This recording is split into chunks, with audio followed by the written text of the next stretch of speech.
Hey Raiders, welcome back to the channel. It's Jared Gaming. Hope you're doing great today. Just want to quickly get a little video out here, just because tomorrow we have, at last, the Sylvan Watcher crypt is going to be opening up. So, I really just wanted to kind of have a little breeze through the characters, just to see, you know, who's okay in the faction, who's pretty rubbish in the faction. I mean, if you're kind of lacking characters, then I guess you're going to want to take what you have up to a certain level. You know, we kind of go through that briefly, just have a quick look at some skills, see if there's any sort of combos we can get going, just to kind of help you get through the stages. I mean, obviously we don't know the ads we're going to be facing. We don't know what type of boss, or I mean, I don't know what type of boss we're going to be facing when we get through to the faction bosses. So I mean, it's kind of hard to gauge, but you know, if we can just kind of get a balance of support, defense. Obviously we've got the Rurik, who has the taunt, so that I think is going to come in handy. And obviously some attackers. We've got a Lil who's going to be hitting hard, so we can go through just to see, get a few comps drawn up in our head who we think we might be using, and then kind of go from there.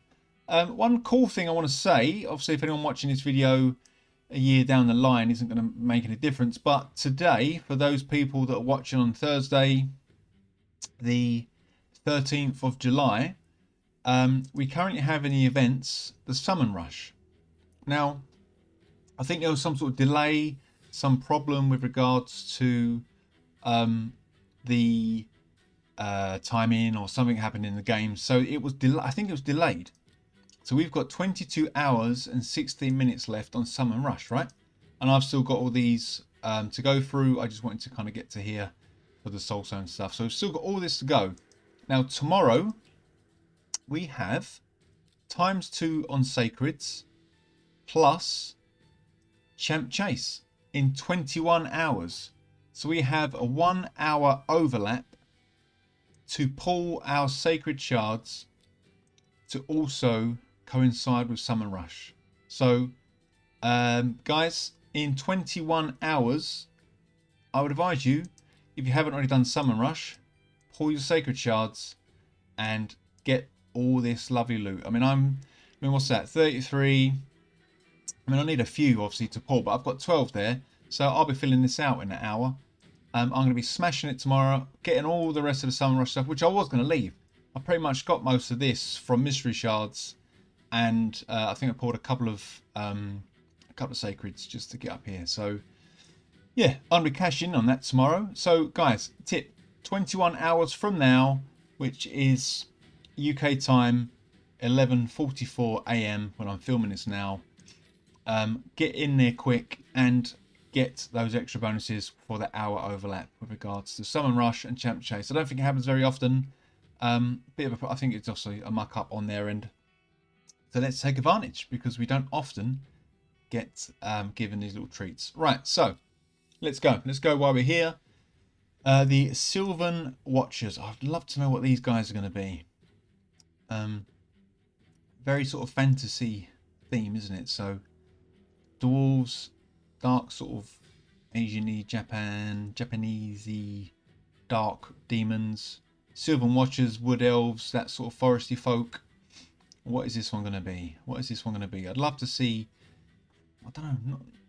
I don't know, guys. What do you reckon? What would you like to see next as the next faction? I don't think it's going to be a baddie faction, because these guys seem, I don't think they seem to be bad. I mean, obviously Shadowkin is like a demon hunters. Dwarves, I think, are kind of good. Sylvan Watchers, I think, are kind of meant to be good sort of forest folk. So I don't think it's going to be like an evil faction. Obviously with these guys, I think, being the baddies. So not sure. Pixies maybe, who knows? Trolls. I suppose ogres. Anyway, I am digressing. Sorry guys. Sylvan Watchers. As you can see, I have most of them except for Kleidner and Wienan. I think they must be Welsh. You know, I've got quite a few champs to go through, to use, to experiment with. You may not. Hopefully, I'm going to end up with one of these knots at the end of it, because he looks pretty funky. Rehab, not too fussed about. Turlak's okay. Well, anyway, let's start with the rares, right? Let's start with the rares. Kate. Pathfinder Kate, I think she was one of the fusion rares that we got a while ago. What does she do? Single target, one enemy, places blockbuster for 2 turns. I mean, that's kind of okay. AoE, 30% chance of increasing the cooldown of a random skill on each target by 2 turns. Again, that's not too bad. It's random, it's not all skills. So, you know, it's 30%, books up to 50%. I think I use her in some hard Doom Tower rooms now and again. And she's okay. She's alright. Places perfect Valness champ, whenever. I would, you know, I think I use her in a stun set because of this AoE. And it's kind of cool. It's kind of cool for increasing the odd skill, and it just does help with somebody that adds that hit hard. So, I mean, she's okay if you're kind of stuck and you've only got, you know, these sort of rares. She's one of the good ones, yeah. Margrave, Green Hawk. Attacks one enemy, places a weak continuous heal for a turn with the lowest HP. 3 times random. Each hit has a 50% chance of placing a provoke and reflect damage. Lots of books required, but I mean, they are the rare books, so you probably might have a few sitting around. And ally protect and increase defense on this champ. So it's a bit like the Greybeard. Is it Greybeard or Nullhorn? One of the ones that provokes and defends. So he's okay. I mean, he's all right. 3 hits at random. If that was an AoE provoke, that would probably be a bit better. I mean, yeah, he's all right. What is he? HP. He's this HP champ. At least you can make him tanky. Decent HP pool. Yeah, it's not too bad. Defense is all right. A little bit of resistance. Yeah, I mean, it could be okay. It could be okay. If you're missing Ruark and you need someone to a bit of control, Margrave could be your guy. Rehab, you may not have surplus of this guy because you may be having to fuse him.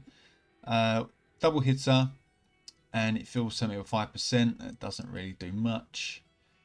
Another double hitter, increase crit rates 2 turns, so that means we can bop him up to 85%, so you can go a little bit low on the crit rate, and then you have a chance of doing a decreased defense on the first hit, so the second hit will then hit a bit harder, and then the second hit then does a bit of weaken, so follow-up hits will then be a bit okay. I mean, it's a low decreased defense and it's a low weaken, but I mean, it's better than nothing. Excuse me. Each hit from this champ does extra 5% if the target is under decrease and weaken. Deals a 10% damage if the target is both debuffs. Okay, I mean, if there's a champ further up the line that can obviously land those as well as that, then he might hit a bit harder, but being a rare, probably not. Tilak, I like. He's a good champ. Increased speed on an AoE. Does the Vow, does the shield, and decreases damage for people under the Vow. Again, I use this guy in some of the Doom Tower hard rooms. He is good. I think I use him in a stun set as well. Yeah, he's not bad. He's not too bad.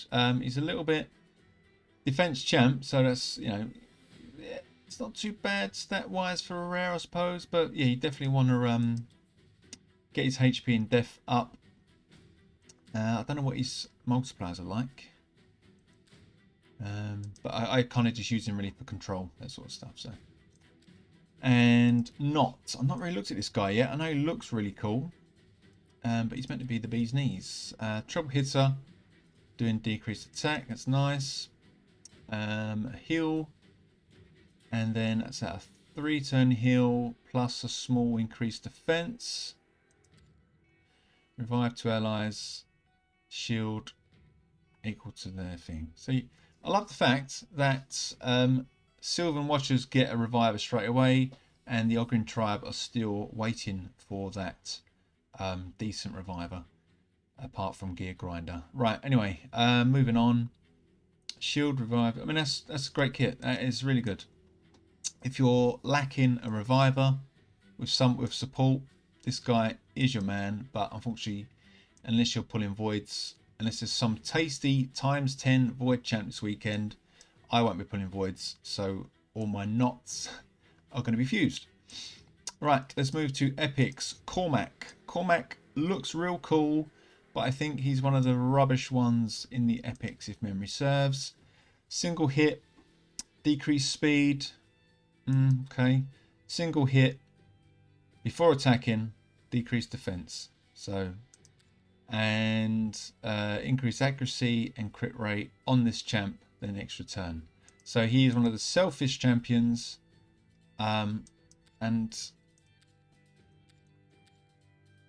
mean, I don't know. It's when you get these champs with the kit that does all stuff for them, but only sort of does single target. I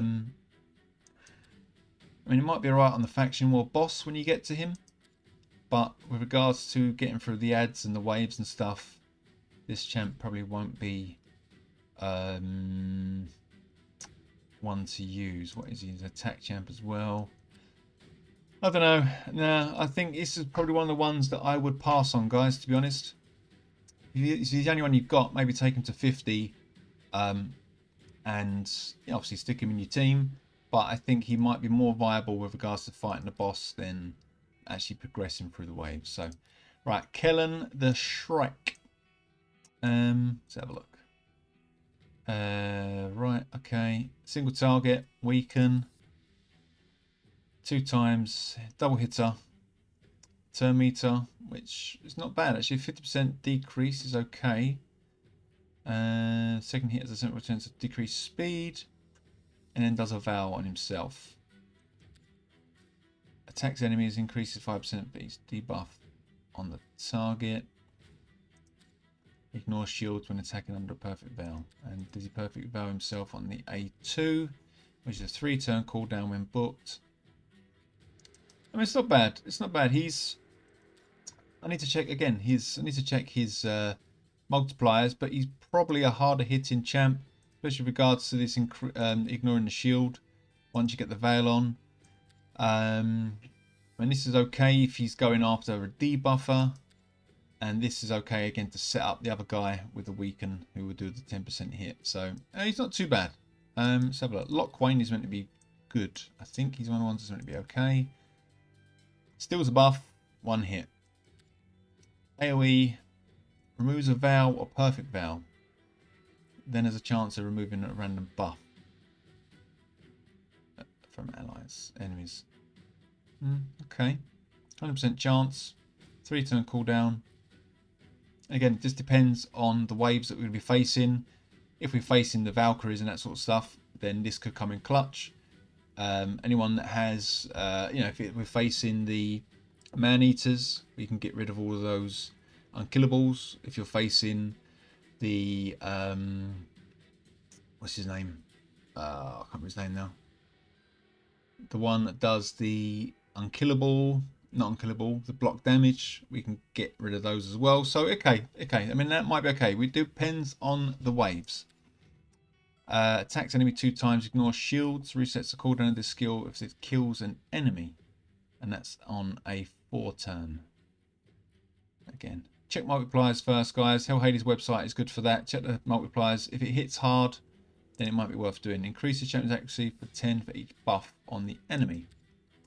That's good. So again, if you're facing these waves of Valkyries or that sort of stuff, then you're going to be getting extra accuracy to then strip them off.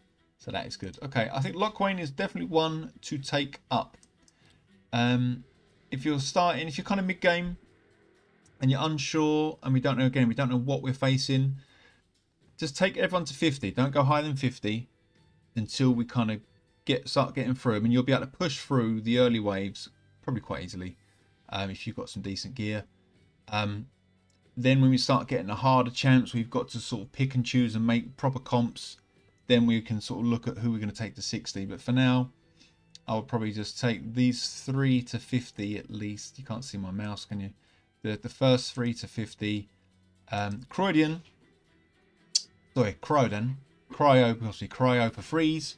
Cryodan is a champ 100% worthy of 6-star. He is fantastic champ, especially for a lot of end game stuff with regards to the finite. Treble hitter, can do freeze up to 35%. Yeah. AoE, freeze up to 65%. Blessing of the Blue, increased speed. Passive, fills the champion by 5% for each freeze placed. So just make him super quick, super fast, crit rate, crit damage, accuracy, and he will do tons of work. He is a very, very, very good champion to have. If you don't have him, I'm unlucky, mate, but he is definitely one to aim for. I can't recall, was he on the fusion list last time? I think he was when it was someone. I can't remember who it was. I definitely recall him being up for grabs and we got him, or he was just dropped recently and I just got lucky. I can't recall. Dudane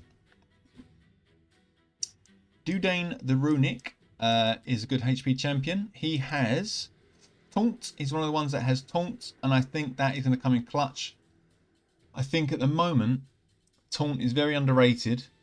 I think as soon as you start seeing it come out on a few more champions, I think it's definitely going to start making an appearance in Arena as it starts to come out a bit more, because you know it's provoke without having to debuff and without having to worry about polymorph. So you can make your team attack you without the risk of being polymorphed. So I think it's being underrated, maybe just because of the champions it's on at the moment aren't really arena viable.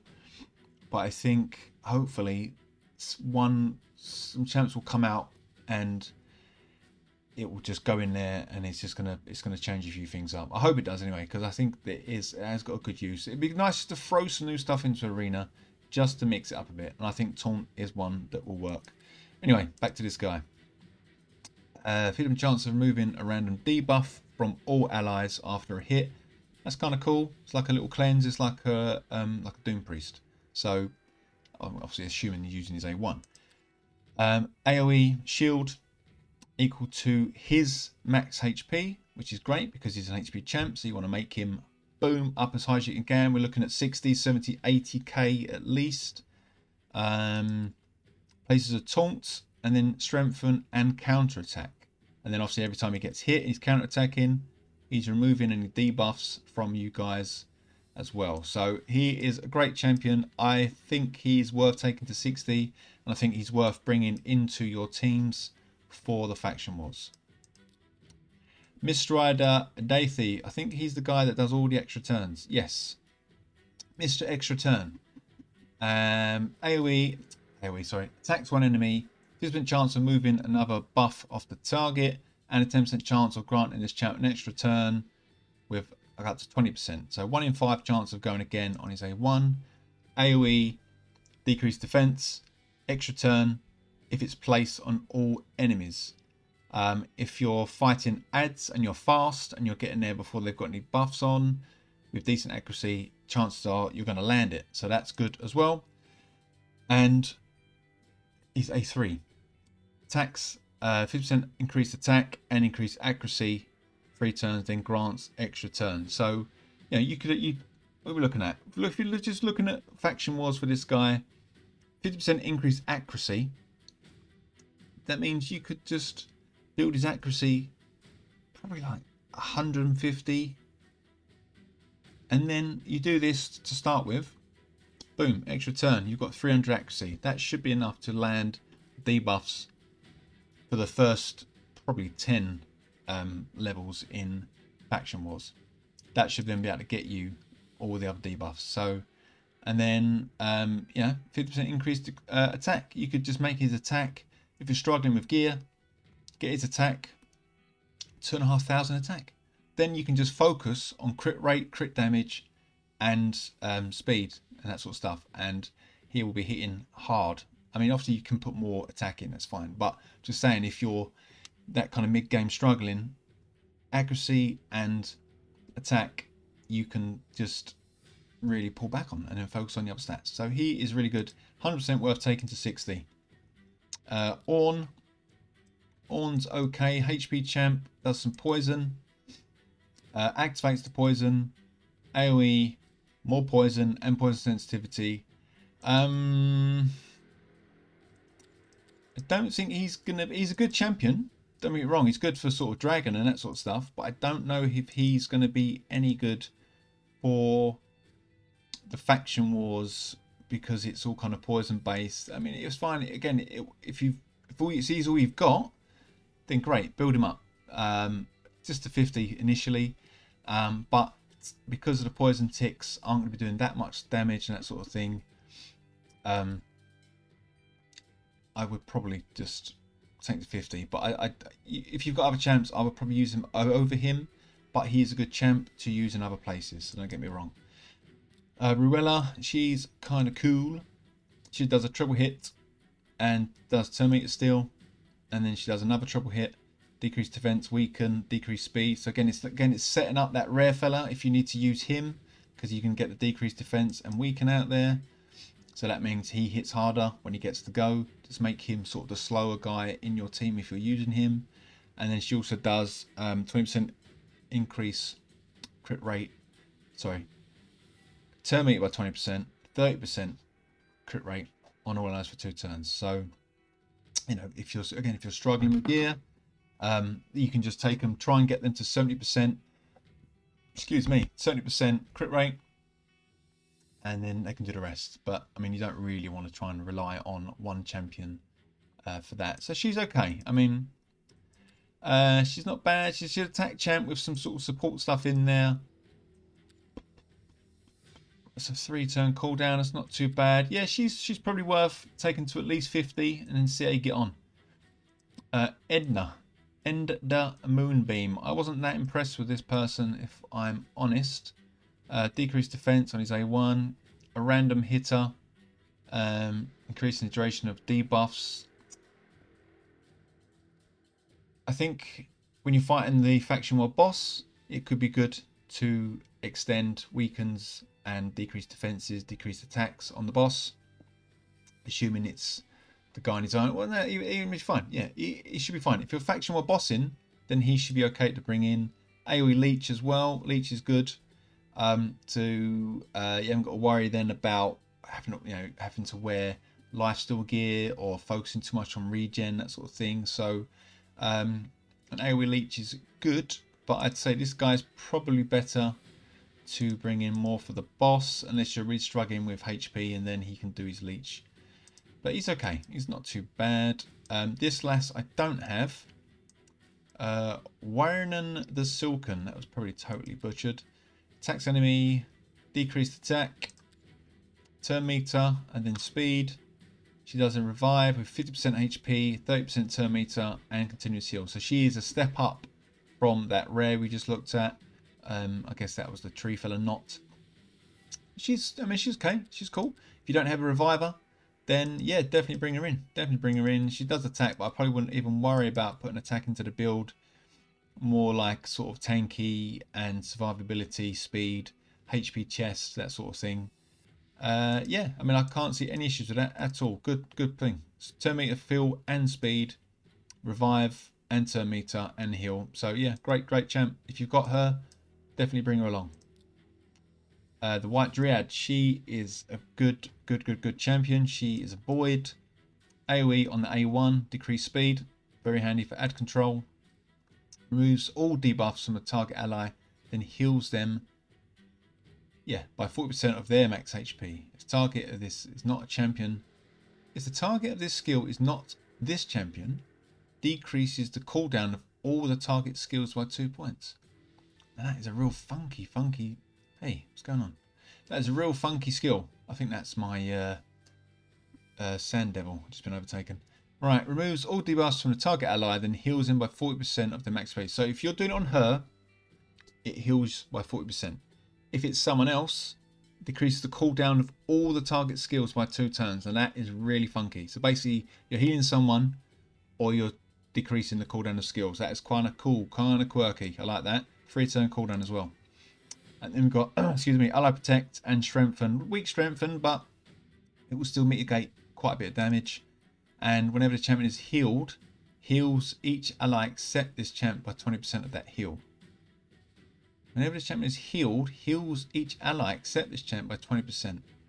I'm assuming it will heal her as well, and then everyone else with the extra 20%. She just means she doesn't just get that 20%. So, but that's, again, she is well worth bringing up. She is a brilliant champion, brilliant champ, very good support, very good healing, and putting those skills, taking 2 turns off of a skill, that is excellent. Legendaries. So, Elva is really good. Really good. I see her quite a lot in arena, actually. Really hard to fight in arena. She can get very tanky. She does a heal for 2 turns on an A1, and then she does a cleanse, and then block debuffs and speed. It's really annoying. Revives with turn meter and HP, and then increase defense and increase attack. So you can make it very tanky, very slow, go second, and then heals everyone at the start of a turn, which is kind of like you're doing priest again and that sort of stuff. So yeah, she is brilliant. You can play her anywhere. I mean, look at these reviews. It's not even open yet, and everyone's saying she is going to be top draw. So yeah, if you've got Elva, 100% bring her along for the ride. King Calabar, I like this guy. I think he's a bit underrated. For me, he reminds me of like a different skin for Kotal Khan from Mortal Kombat, guys. Yeah, Mortal Kombat, Kotal Khan. Definitely looks like that. Aztecian sort of look going on there. I like it. So he does shield on the lowest on an ally with the lowest HP equal to 15% of the ally's max HP. So I mean that's okay. It's not too bad. Bit of a shield. And then AoE, and then he can remove all their buffs, which is kind of funky. But if it's arena, obviously you've got to worry about polymorph. If it's just waves and faction wars, whoops, probably not too bad. And then gives a poison for 2 turns for each enemy for every buff removed, and has an 80% chance of placing block buffs on all enemies for 1 turn. So that's a really good thing. Cleanses all their buffs, poisons them, boom, and then block buffs just for good measure, so nothing else is going on. So that is a great skill. 3 turn cooldown. And then last but not least, removes all debuffs from all allies. So that's a cleanse. So he's got a cleanse on the opposite team, and then he's got a cleanse on us as well. Then he does continuous heal on each ally for every debuff removed. So it's basically just the reverse. And then does a shield to value of this champ's max HP. So just, again, get that up to your sort of 70, 80, 90, 100k if you can, if you've got the gear. And then whenever an enemy under poison attacks an ally under shield, instantly activates the poison, and then activates continuous heal if he's if they've obviously got one on them. I like that. I really do like that, because it doesn't actually say under his shield he's placed. So you know, I think there could be, if Polarium ever sort out that blessing for the poison in arena, then if we pair this guy with a Calvalax and maybe like a Brogni or someone on the bolster, and then we get hit, his passive is going to be popping those poisons. And if, as I say, if the blessing gets changed so it actually does some real decent damage in arena, I think this passive will one day be incredible. I'm just putting it out there now. Oella, I got her. I think she was a bit of an underwhelming fusion. A lot of the stuff you need Oltan to do it with. I'll admit, guys, I'm just going to put it out there. I think she's very Hydra based champ, like decreased speed, heals, turn meter, resistance, and bits and bobs that we need Oltan with. She's very, in my opinion, Hydra kind of focused. I won't be bringing her. I don't use her at all, to be fair. So I won't be using her again. If it's the only champ you've got, then yeah, she does okay stuff. She fills turn meter, she heals, she does a little bit of that, decreased speed, and some more healing. So she's okay for a support champ. If it's one of the few that you have, bring her along. Why not? Me personally, I've got all the others, so I won't be using her. Now, Green Warden Ruak, I like. As you can see, he's a Jedi Master with his green sword. He does a transfer of all debuffs from this champ onto a target, and then heals this champ by 5% of their max HP for each debuff transferred. Now, does that mean heals this champ of their max HP? Does that mean the person he's hitting? Maybe, I guess so. So, yeah, make him not too quick if he wants to get debuffed, so he can transfer him over. AoE, decrease attack, and then steals all continuous heals from each enemy. I don't really know where that comes into play much, but I guess somewhere, and then you can steal him.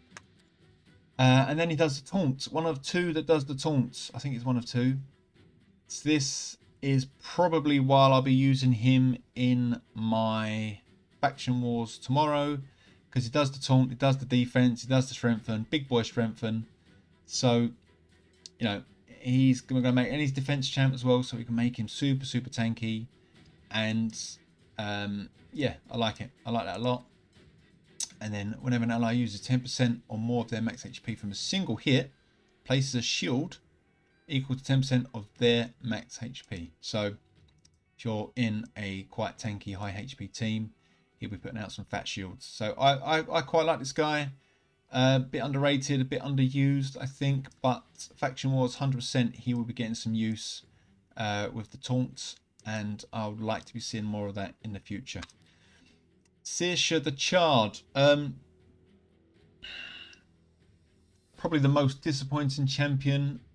One of the most disappointing champions in the game. All she kind of does for me is remind me that I've spent too much money in the game. And she just sits there staring at me saying, "You're an idiot.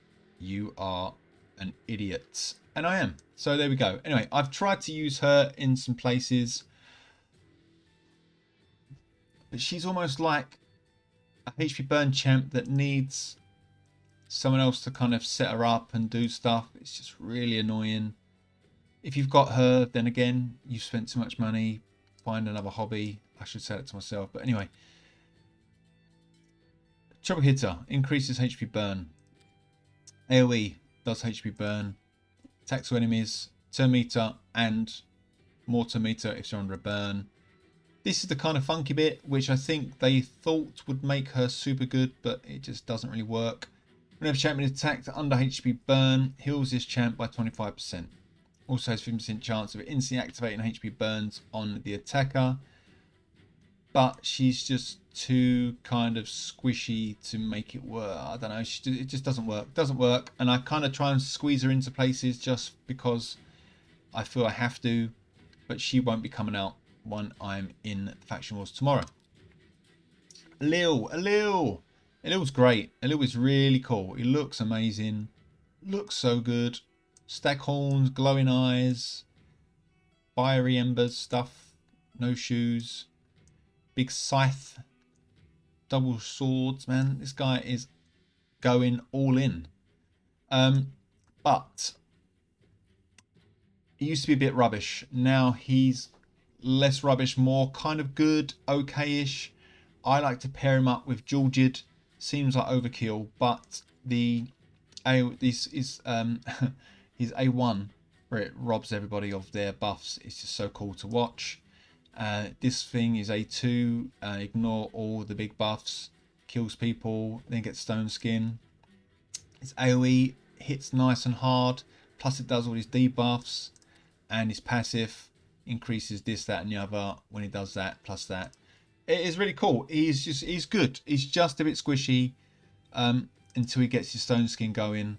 But he's just really cool. A really cool champ. I will be bringing him in as my damage dealer during the faction war tomorrow. Claydna is one I don't have. She looks pretty flammable, if you ask me. What does she do? She does sleep. And she does turn meter. And she does decrease speed and leech. Chance to place on all. Okay, so AoE, speed, and leech. That's okay. Heals. Block debuffs and revive on death on all allies for 2 turns. So to me that looks kind of Sand Devil-y. Yes, no? Sand Devil to me. Sleep. Decrease speed, leech, block, revive, and block debuffs. That to me just screams Sand Devil. 30% chance of completely blocking incoming damage on the first hit of an attack. Yeah, Sand Devil all day long. And she's alright. I mean, if I pulled her, would I be too happy? I wouldn't be upset. But I think the fact that you can only really use her in there, Sand Devil, maybe. I don't know. She looks okay. She looks alright. And we're back, and that was it. That was it, guys. So that was Sylvan Watchers. So I mean, it's quite a decent. I mean, very supporty, very support champs-ish, very sort of tanky support champs in my opinion. The Sylvan Watchers. I mean, look, one real main damage dealer. Support. I think Kellen will do some work with hits and stuff like that. Edna maybe. Margrave possibly with the other debuffs, but I doubt it as he's a rare. But you know, teams to bring. I'm definitely going to bring Ilva. Definitely going to bring Calabar. Rurak I'll bring. Alil I'll bring. Croydon I'll 100% be using for the freeze. Dudan I might just chuck in now and again. Naya 100% worth using. Not could be worth a go if I get an extra one. But you know, there's loads. There's loads. What we got? Where's the revivers? Who's the other reviver? So Not's a reviver. Does Naya? Is it Naya does a revive? Moves. No, she's the cleanse, isn't she? She's the cleanse. Who's the other? Oh yeah, Winan. Yeah. So that Winan, the one I don't have. She's definitely worth bringing along, guys. If you don't have a reviver, obviously over for me does the job. So I mean, yeah, I can't tell you who to bring because obviously we don't know who we're facing. I don't know who you've got. If you don't have many of these guys, you take everyone you can. If you've got them all like I do, then you know, just take your pick really. But me personally, Elva, Calabar, Ruak, Alil, and probably Croydon would be my team that I'm just going to breeze through. And then we get to the boss, I might switch it out. Just play with some other champs. I mean, Naya's kind of cool. But, I mean, that's the beauty of being a bit of a Kraken, guys. I'm afraid we can just pick and choose who we want. But let me know in the comments, guys. What sort of champs, who do you have in the Sylvan Watchers? And, you know, we can maybe just try and get some comps together in the comments just to see who we can use, who you're going to use. Get some sort of synergy going. But I think for the first, probably at least for the first week, if you've got most of these epics and a couple of these Legos with some decent gear, you'll probably be able to smash through it anyway. So I don't think it'd be an issue until week 2 or 3 of Sylvan Watchers anyway. So there we go. That was a brief rundown, guys. I say brief. What we're looking at 38 minutes. Okay, not that brief. It was a briefish rundown for me of Sylvan Watchers. Guys, I'll catch you tomorrow when we hit the Faction Wars Sylvan Watchers area and we unlock some more juicy rewards from there. So that was it, guys. All the best. Take care, and I'll catch you in the next one. Bye.